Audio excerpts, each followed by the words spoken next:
time is it actually? It's 8:45 a.m. and I barely slept last night. Ooh, okay.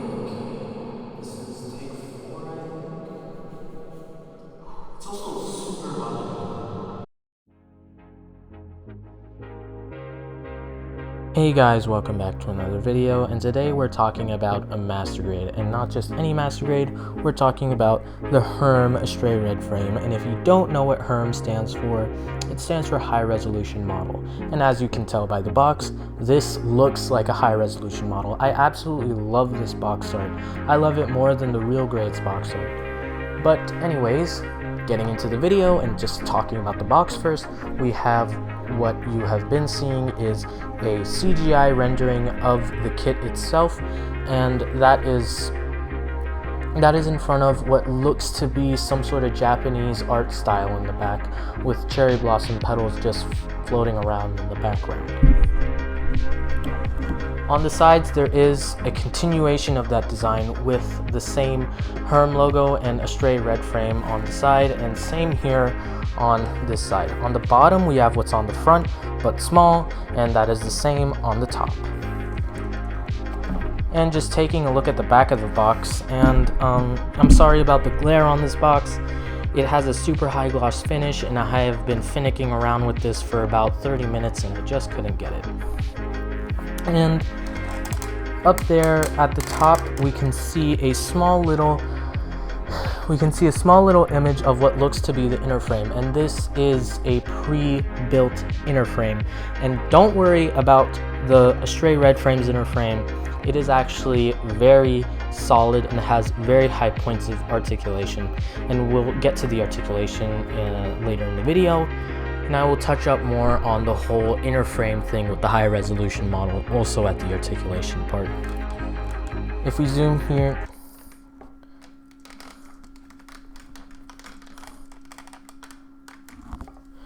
if we zoom in here down at the bottom of the, oh my god, my camera's literally on a freaking tilt. Zooming in here at the bottom of the box, we can see some imagery of the die-cast metal. This kit also has a lot of screws, but there are these little bits of die-cast metal in the legs and the feet, and in some other places of the kit that I just haven't found yet, but maybe I'll find it in this video. And as you can tell during this entire video, if you're not familiar with the Astray red frame, it's a giant samurai robot with a katana. What's not to love? Also, on the inside of the box, we actually have this little cardboard sleeve, and it says high resolution model on it, Gundam Astray red frame. This actually houses the inner frame for it.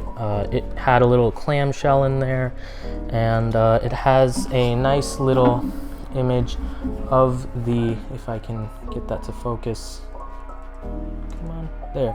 There's a nice little image of the inner frame itself up close, and down here at the bottom we have what looks to be a finished pose of the kit, and that just looks absolutely awesome. Anyways, just getting those out of the way, let's get the Astray red frame and take a closer look.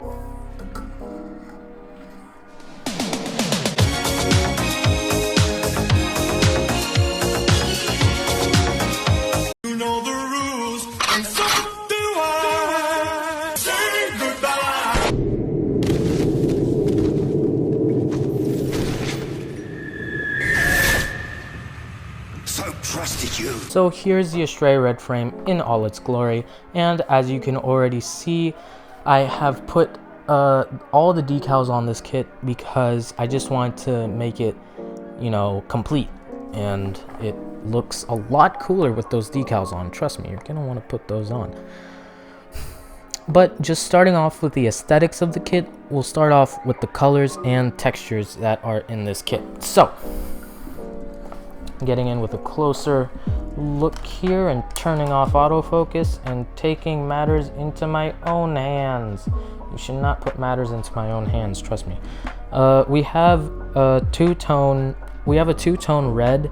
We have what seems to be maroon and then a lighter red, and the maroon is actually coming from the inner frame itself. And as you can see, we have a high gloss high gloss black on the feet for the toes. And on the bottom of the feet, we have some of that die-cast metal in some nice shiny gray and with little specks of metallic in there. And that actually looks a lot better off camera than it does on camera. But back to the colors. The texture on the red is actually it's a smooth, soft kind of thing. It's like, you know, Bandai's normal plastic, but it feels oddly higher quality in a way. And like I said, the black has that nice high gloss, and you will get your fingerprints on that if you're not careful enough with this kit. So yeah, just beware of that. Moving on to the next color is the white, and that is also done in that nice high gloss quality. I really love this high gloss. Also, I really love... What was that inhale? Also, I really love the gate placement on this kit. All the gates were placed so perfectly for there to be no gates showing up on the kit whatsoever. That is just such a good job done by Bandai, and I really hope they do more of that stuff in the future, because that was really satisfying, to be honest. But just to be safe, I recommend cutting a little bit away from the part and then using a much sharper cutter like the God Hand, which broke on me because it was probably defective. Using the God Hand to just go in there and snip that little nub off, and it'll be all good. Moving on to the next set of colors, we have a soft plastic gray here in a light tone and a darker tone, and that is not focused, and I only just realized it. We have a soft gray in a light tone, in a slightly darker tone, and in a much darker tone. And this is, again, just like the red, in that oddly high quality normal plastic. And moving on up to the next color, we have some green in the forehead camera and in the eyes, but I don't know how well the eyes will come across. Maybe if I mess around with it, you can kind of see it, but it's not really focusing. But that green is actually painted onto the frame itself, so it's a really nice touch, and I really wish Bandai would do that more with their parts. But I understand that this is a higher quality line and it involves higher quality attention. And the next color is the gold on the sheath. It is down here at the end of the scabbard, and it is up here at the mouth of the scabbard. And we have two little circles. I don't know what those are, but they look cool and they're gold. We also have a gold piece here at the end of the katana handle and at the top of the katana's hilt. A second texture of the white is actually this carbon fiber-ish texture. I don't really know how to explain it. It doesn't really come across on camera unless I bring in this here. You can kind of see it. It's not really working, but there's like this woven carbon fiber panel. Let me see if you can... Can you hear it?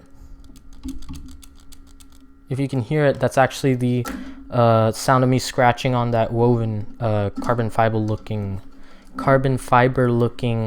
texture. And yeah. Now for a little bit of Astray comparisons, I don't have an actual Astray red frame master grade or real grade or high grade, if there even is a high grade, but I do have the internet, so I will be putting a picture of the master grade right here. And from what I've seen, the master grade actually has more skinny proportions and looks more articulative than the Hirm, which is actually far from the truth. The high resolution, by what I've seen, is much more articulated than the master grade, and it even achieves higher animation accuracy with this inner frame design. That's enough with the comparisons. Let's talk about the decals that I've put on. So first we have the cherry blossom decal on the shoulder, and that is honestly that's one of my favorite decals, period. Like, in the entire Gundam collection I have, this has the best decals in my opinion. I just really like that design. I also put the Bandai logo up there myself because I like to have a little bit of customization up on my kits sometimes. And I also like this shoulders decal, if it'll Focus. I think that says love on there. I don't know really. My eyesight is getting worse and worse as time goes on. But yeah, that's it for the more Astray specific decals, I'll say. The decals on this kit are also like actual stickers. Like, they have really thick lining and they will not come off of there no matter how hard you rub onto these. And I'm not gonna even scratch these because then they'll actually come off. But if you handle this like a normal person, then these will not come off at all, guarantee it. And I really do like that aspect of the kit too. There's just a lot of things that I like about this kit. Now, like I have said a few times, this kit has great articulation, so let's get into that. Bad segue, I know. So just getting the hands off here so that I can make this a little bit easier on myself. And these are kind of a pain in the butt. The beam sabers are a pain to deal with because they're always falling off. And getting the scabbard off of there. So let's just start off with the head. It can look up that far and look down that far, which is actually really good for a Gundam. It can look side that way, which is not all the way to the side, but it's still a lot. And autofocus on, forgot to turn that on, whoops. It can move all the way to that side too. There is a ball joint at the base of the head and a hinge joint at the base of the neck. Moving on to the chest, we have a side to side at the waist, with one hinge joint being at the base of the waist and one hinge joint at being at the middle of the waist, which gives a nice natural side to side. Then we have a backwards bend, which is really good, and then an ab crunch, which isn't as good, but I still think it's just enough for what you're getting. Moving on to the shoulders, we have a butterfly joint right here, and that is actually really good. Really just popping off on me just like that, huh? Get back on there. There we go. Like I was saying, there's the excellent butterfly joint, and it doesn't go back basically at all. The elbow can move up that far and go down that far. Shoulder. The shoulder panels also have a little bit of a wiggle right there, but they can also turn forward really far, and the same for backwards, which I don't really get, but I guess it makes sense if you want to get a little bit more of a, having the shoulder panels like that, which still looks cool. This kit looks cool in almost any pose that you'll put it in. At the arms, we have a double hinge joint.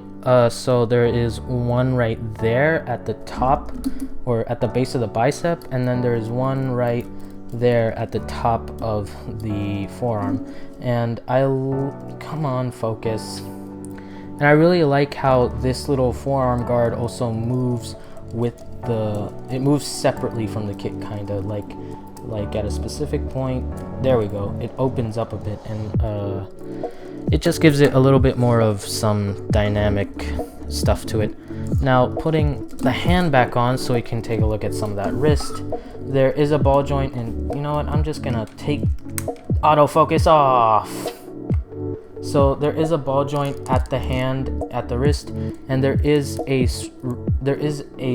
slight hinge joint at the wrist too, and at the base of the hand there is also another hinge joint, and there is a second hinge joint at the base of the hand too, so that you can get a full range of motion of that hand no matter what you're doing. And that is honestly the best wrist design that I've seen by far. It's honestly incredible. Now, oh, my camera battery's low. 1 hour later. Anyways, moving on to the waist here, there is just this little, get out of there. The side skirts are just on a peg, and the front skirt, yes, only one, for some reason has this little, it has a little swivel in it, and it can also extend for some reason, and I don't know why this is a thing. That just, I don't get it. I don't understand. Also, at the back skirting, there is a hinge joint here connected to the side skirt so that you can get that out of the way a little bit too. Now for the legs, we do have the normal Gundam hinge joint for the extension of articulation, but if we're not working that little joint and just straightening out the leg here, we can get basically parallel to the ground, which is actually really nice. But if we extend that joint and then we get it a kick, and oh, this turns so that you can move it out the way. Anyways, if we move that out the way, the foot can go pretty high up. You know, that is an intense kick right there. Anyways, there's also a swivel at the top of the thigh, and if we work that a little bit, you can sort of get some specific angles, I guess, but not really much. The leg can also move out that far, and this kit can do the full-on splits, which is always appreciated. The knee can bend up here at the base of the thigh, which is not that much at first, but then at the top of the what the heck is that called? At the top of the calf. Lost the word there. At the top of the calf, we have a second bend, and that is actually a lot. Anyways, moving on to the foot, it moves up that far and moves down that far, and the toes actually bend individually. I don't know how well that's going to come up on camera, but the big toe is actually separate from the rest of the toes, which is like a samurai's actual shoe. And the pivot on this is actually freaking awesome. That's an amazing pivot. And the ankle armor is on some sort of hinge joint connected to the foot, and it can't move up or down at all by itself, but it can move just a little bit side to side if you work it, but I don't want to risk it. So that was actually a lot of articulation to cover, probably the most articulation I'll ever have to cover on this channel, and that's actually kind of a problem with this kit, because there's so much articulation that it's kind of hard to handle. I mean, it's not that it's not fun to play around with, but you know, whenever you're doing poses to get specific stuff, it's kind of, you know, it is an expensive kit, and you want to be careful with the more fragile materials like around the waist. If those break, you're done. It's going to be hard to recover, but the articulation is still amazing. I still love this kit, and I will show you some of that crazy articulation later on in this video with a montage. But first, let's just move on to the accessories of this kit. So here we have all the accessories out here and laid out. So let's just start off with the hands, and first we're starting off with his weapon holding hands, and these are just all these hands have such incredible detail in them, and it's really hard to see all that on camera. But anyways, let's just talk about the hands and their purposes and stuff. These are for holding the beam rifles and the beam sabers, so let me just show you how to do that. So you just do that, pop the fingers on like so, and then oh yeah, these are kinda hard to finagle around with, but once you get it, it's not a bad grip. It shakes around in the hand a little bit, and the fingers might just pop off on you, but it still holds it not too bad. And the beam rifle actually looks really sick, and I really do dig this design.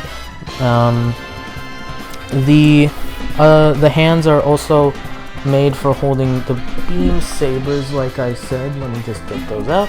And here's your beam saber handle, and you just slide it in like so.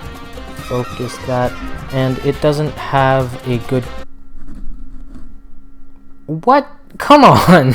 Right when I say it doesn't have a good grip in the video, it doesn't have... It has a great grip in the video. Maybe if I... No, what? That... Okay, whatever. You pass. You pass this time. Just putting the beam saber in there. The beam on this is my favorite beam design out of all of them. I love how it just looks like there's ripping energy coming out from the base of the handle, and then it starts to fade out as it goes across the beam. That's just honestly incredible. Also, these beams are the first beams that didn't come bent in the box for me, and I didn't have to reshape them. So that just means, there we go, it popped out by itself there. So that just means that they really do take care of packaging these kits, because you don't want to have anything messed up, especially at that price point.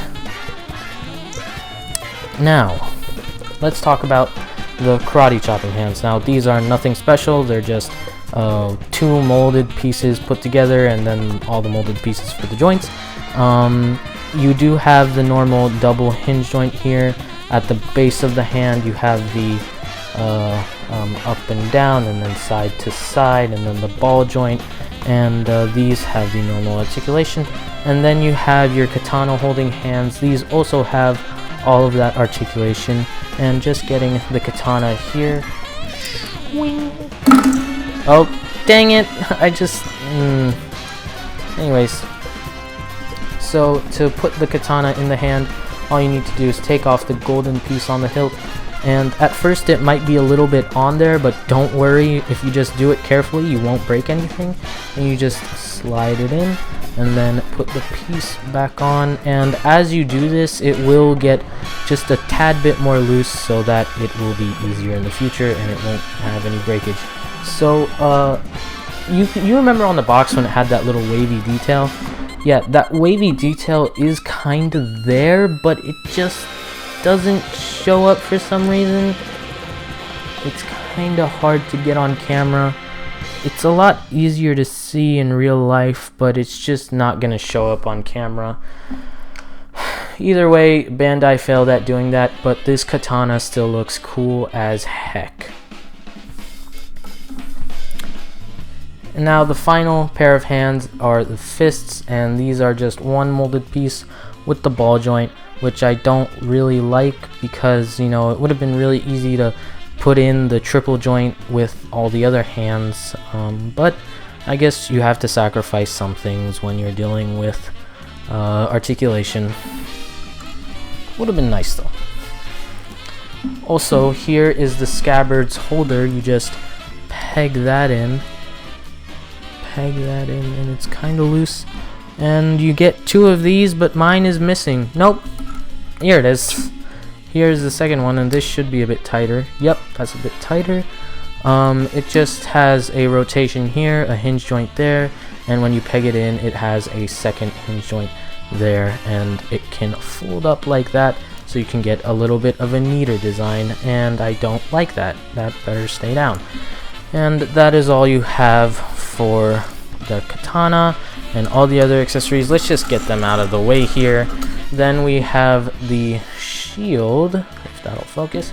The shield is like any other strike shield. It has the normal design. It actually looks like the Strike Gundam design, but, you know, with the Astray colors. We have some faint details right here on the front of the shield, and on the back we have a ton of details that might not come into focus because it's all white. We have what looks like to be support beams in there because it's a giant shield. What seems to be vents, I don't know why. But there is just a ton of detail, and this handle doesn't have a peg, so it's not going to be able to peg in all that well. But you can move this peg around a bit. You have 3 options. By taking off the main joint, you can also put the peg up here so that you can kind of have a standing shield, which is always appreciated, but you might not want to do that because you could break the pegs if you don't put them in the right peg holes. Isn't that lovely? Anyways, getting all that out of the way, and I will be doing separate poses of the Astray with all of its accessories on later in the video, like I said I would. Now let's talk about the size comparisons, and remember, this is a 1/100, so this isn't gonna be anything too big. So just zooming out here and putting it on this side. Here's my hand for comparison. My hand is about as tall as the kit, and the kit is just a tad bit taller. But let me just go get some kits to compare this to. So here is the Hirm next to the high-grade Gunpla Doll May. Here it is next to the real grade Banshee, and the real grade Banshee actually comes kind of close to its height because the unicorn kits are just generally big kits. Here it is next to the Master Grade Barbados, and this is actually my favorite kit. I just thought I'd say that. And yes, I did do a custom decal design on this. Doesn't it look amazing? Yeah, but we're not talking about this kit today. That is for another video.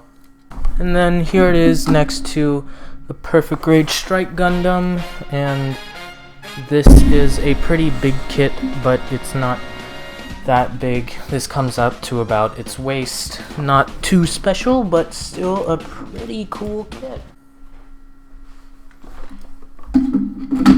Oh, there it is next to a small Lego, and there it is next to a medium Lego.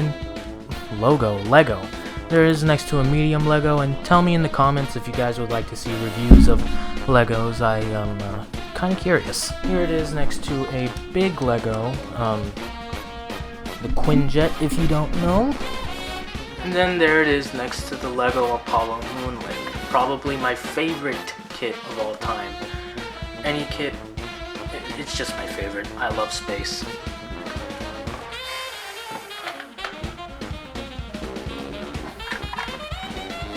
And now here it is next to something to give it some actual scale, which is a Starbucks venti cup. And yes, I am drinking this coffee, and it is pretty good coffee. I made it myself. Good stuff. It's really hot in here, guys. I don't know if I'm gonna be able to survive. I also have to take this table back to my room.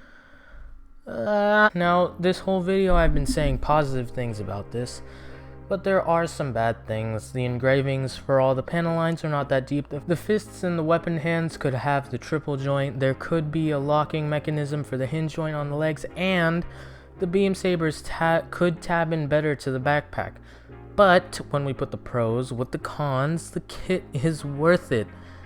Now, it's no perfect grade Exia or master grade Extreme, but it can still compare to the two. So that is why I'm giving this a 9.9 out of 10. I just have to be fair and factor in all those flaws with the kit. But personally, for me, it's a perfect 10. I hope you all enjoyed that video, and I hope you're glad that I didn't leave for like 5 months. Tell me in the comments whether or not I should do reviews on those Legos, because I actually have quite a bit of them. Anyways, my Insta will be linked in the description. I post Gundam photography and anime art there, so if you like those things, go ahead and check it out. All this music in the video will also be linked in the description, and without further ado, this is Studio Z here, signing off. And I'll see you guys in the next one. Later.